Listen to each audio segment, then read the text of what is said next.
예, 안녕하십니까. 흥남은 회계TV의 흥남은 회계사입니다. 오늘은 분식회계에 대해서 말씀드리려고 합니다. 다소 부담스러운 주제이긴 하지만 한 번쯤 정리를 해보고 싶었습니다. 대표적인 분식회계 사례를 먼저 말씀드릴까요? 대우조선 해양 사례입니다. 다들 알고 계시죠? 어느 정도 인지를 하고 계실 텐데요. 워낙 큰 사건이어서 2015년에 대우조선 해양이 손실을 5조 5천억을 기록을 했고, 이게 빅베스로 보이고요. 그때 대표이사가 바뀌었으니까요. 그러면서 이제 안진회계법인은, 그 중에서 2조 정도는 13년에서 14년 손실이었다라고 밝혔고요.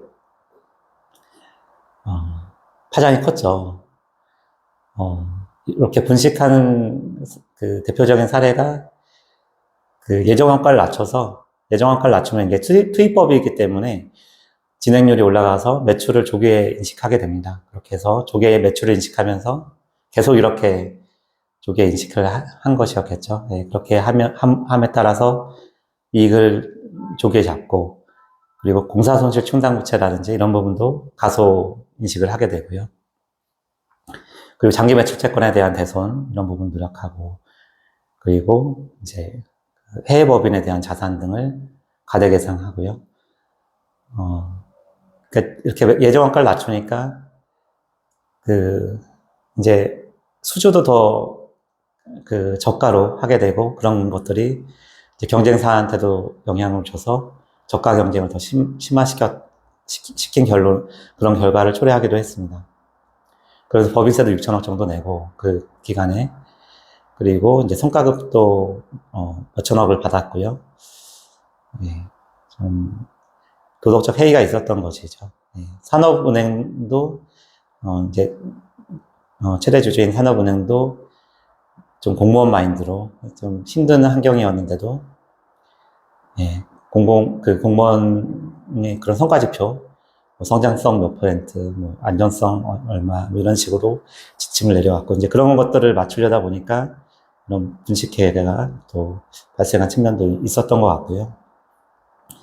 어쨌든 이게 사회에 미치는 영향이 컸고, 그 이후로 이제 회계 투명성에 대한 요구가 많이 강화됐고요. 안진회계법인 같은 경우는 1년간 이제 신규 감사 수임을 못하는 제재를 받았습니다. 그리고 이제 신외관법이 도입되는데도 큰 일조를 한 것 같습니다. 두 번째 사례는요, 삼성바이오로직스 사례입니다. 아직도 좀 갑론을박이 있지만, 한번 말씀드리면요. 삼성바이오로직스 같은 경우는 이제 피투자 회사인 삼성바이오에피스가 있었고요. 기존에는 연결을 하다가 공교롭게 이것도 15년이었네요. 연결을 계속 해오다가 이제 15년에 관계기업 투자로 계정 제보를 하면서 공정가치 평가를 했는데, 장부금액이 그전에는 이제 2,900억 정도 됐던 장부금액이 공정가치 평가를 하니까 4조 8천억이 돼서, 그렇게 하면서 이제 영업이익까지는 적자였는데 이익이 났죠. 한 2조 정도 이익이 났고요. 이제 콜옵션 부채에 대한 평가 손실 같은 것들 다 감안해서, 그러면서 이제 상장에도 성공을 하게 됐고, 이런 것들이 이제 제일모직과 삼성물산 합병에도 어느 정도 영향을 준 것으로 보이고요. 두 가지 정도가 좀 문제가 될 것 같습니다. 이 평가가 적정했냐, 그리고 이제 과연 그러면 이거를 지분법으로 보는 게 맞냐. IFRS는 사실 좀 경영진의 판단이 개입될 여지가 많아서 관계기업으로 볼 여지도 있는 것 같습니다. 이제 지분이 90% 이상이었는데, 미국 투자법인인 바이오젠이 이제 콜옵션을 갖고 있었고, 이 콜옵션을 행사할 경우에는, 삼성 바이오로직스의 지분이 50% 플러스 1주가 되는 상황이어서, 그럼 이제 이게 공동 지배이기 때문에 관계기업 투자로 볼 여지가 있습니다. 만약에 행사가 된다면. 근데 행사 가능성에 대해서는 IFRS에서는 잠재적 의결권에 대해서 실질을 좀 고려하도록 하고 있습니다. 그래서 이게 심한 외과 가격이 아닌지, 내 가격에 있는 건지, 이런 부분들을 좀 종합적으로 판단을 해야 되는데, 그러다 보니까 이제 그렇게 판단을 한 것이고요. 경영진에서. 이건 이제 그 행사 가능성이 높다. 이렇게 판단을 한 것이죠. 그렇다면 이 조건은, 계약 처음부터 있었을 텐데, 그 바이오젠과 처음 계약했을 12년도부터 그럼 행사 가능성이 있었던 것인데, 이게 갑자기 15년에 그 행사 가능성이 갑자기 생긴 것이냐, 이것도 좀 논란의 여지가 있고요. 정기재무제표를 제작성했어야 되는 것이 아니냐, 그렇게 하면 당기손익이 안 좋아질 수는 있었겠죠. 그리고 이제 공시에 대한 부실 공시 좀 논란도 있었고요. 예. 재밌는 것은 그때 이제 재밌다고 하기엔 좀 그렇지만 그 삼성바이오 로직스의 대표이사였던 김태한 대표이사님이 이 서버를 공장 바닥에 숨기라고 지시를 한 것으로 알려져 있고요. 예. 지금 재판 중이신데 예. 22년도 인천에 있는 코스피 임직원 중에서 가장 급여를 많이 받으신 분 1위에 등극을 했습니다. 이제 그때 이제 대표직에서 물러나면서 이제 퇴직급여도 받으시면서 한 70억 정도 수준으로 퇴직급여 포함해서 이제 보상을 받았고요.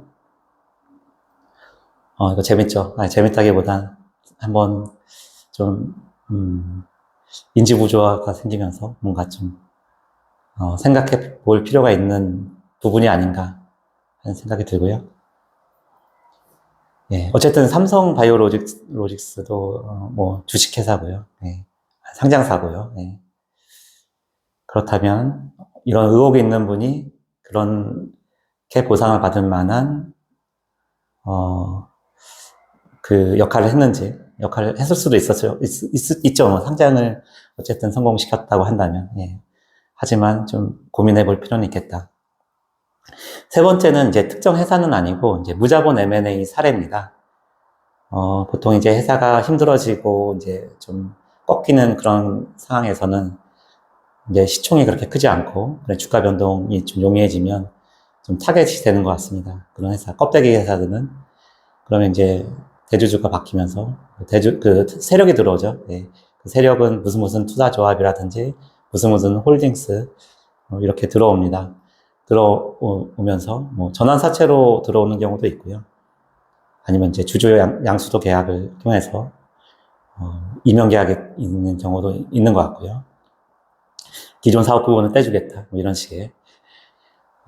예전에는 이제 전환사채로 지분 양수도를 할 때는, 지분 투자가 있을 때는 그 리픽싱 조항이 가격 하락에 대해서만 있는 것도 가능했는데 지금은 안 되지만 그렇게 있다 보니까 이제 주가를 좀 조정하면 그게 이제 그 새로운 투자자, 변경되는 투자자한테 더 유리한 조건으로 그렇게 진행이 되는 경우도 있었는데 지금은 이제 그 길은 막혔고요.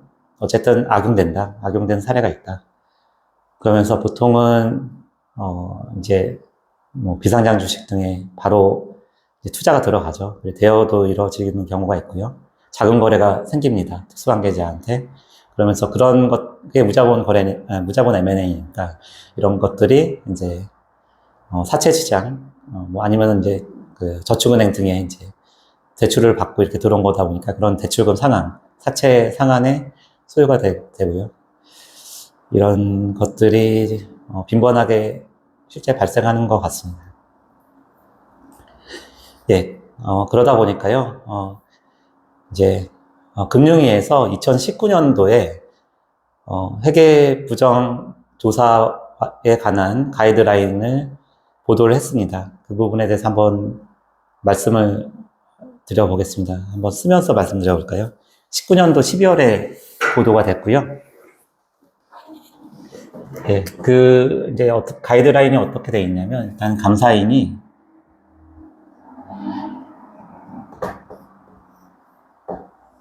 그런 회계 부정에 대한 내용을 인지하게 되면 그 금액이 좀 중요하면 회계 부정과 관련된 게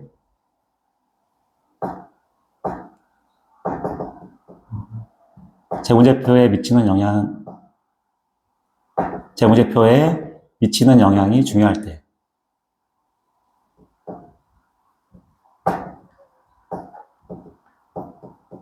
그러면 이제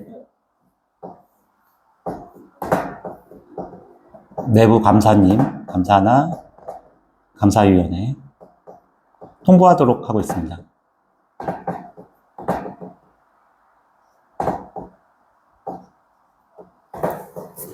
그럼 이제 내부 감사는 이 부분을 외부 전문가한테 외부 전문가를 선임해서 회사의 비용으로 선임해서 조사를 의뢰를 해야 되고요. 모든 경우에 다 이렇게 되진 않지만 이제 요하는 사건이 또 상황 예시가 있습니다. 그러면 이제 이 조사 결과를 이제 조사를 하고 이제 회사가 반영을 해줘야 되죠. 네. 감사님은 시정 요구를 할 수 있고요. 그리고 이런 결과에 대해서는 감사님이 증선이와 잘 보이시나요? 예. 증선이와 감사인에게 보고를 해야 됩니다. 그래서 이 외부 전문가를 선임할 수 있는 사례도 한번 말씀드려 볼게요.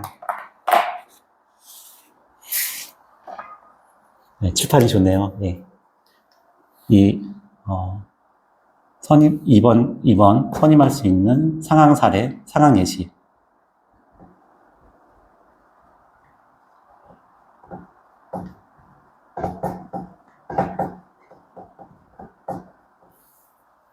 첫 번째는 경영진이나 자금, 회계, 재무보고 담당자가 연루되어 있는 것으로 의심되는 회계 부정.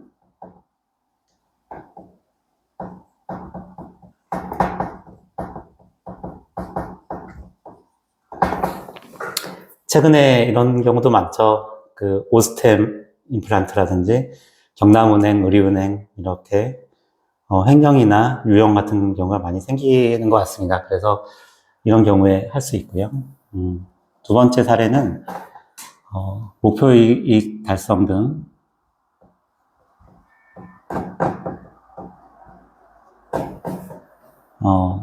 경영진 보상과 관련됐거나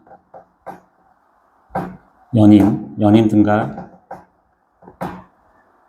관련하여 재무제표를 왜곡시키는 회계부정, 이게 대우조선 해양이 예가 되겠네요. 세 번째 사례는요, 세 번째 예시는, 상장, IPO 포함, 또는 금융관계기관의 차입 연장과 관련돼서 그런 조건들을 달성하기 위한 회계부정.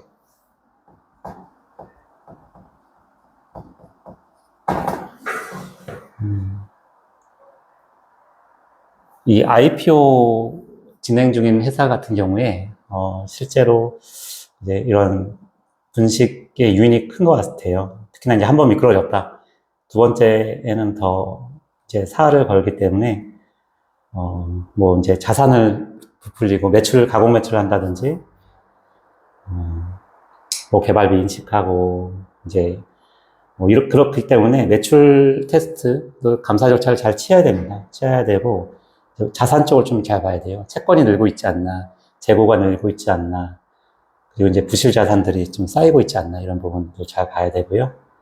그리고 이제 뭐 계속 기업 과정이 좀 문제가 있는 그런 회사들, 차입이 안 되는 회사들도 적정 의견을 계속 기업 때문에 만약에 의견 거절이 나온다든지 하면 회사 문 닫아야 되는 상황이다 보니까 이런 요인이 큽니다. 그래서 이런 회사들도 뭐 혹시 자산 재평가를 했다고 하면 그 평가 보고서에 혹시 다른 그 회사 소유가 아닌 토지라든지 이런 게 포함되어 있지 않나, 재고 같은 거, 단가 테스트도 더 충실히 해야 되고요. 실제로 재고도 잘 봐야 되고, 네, 감사 절차를 더 주의해서 진행을 해야 됩니다. 네 번째 사례는 무자본 M&A입니다. 무자본. 예, 무자본 M&A로 인해서 뭐 자금 유용이 의심되거나, 예, 좀 문제가 있는 경우, 이거는 뭐, 말씀드렸던 사례 3번에 해당되겠네요. 다섯 번째는, 특수관계인에게 승인받지 않은 작은 거래가 있을 경우.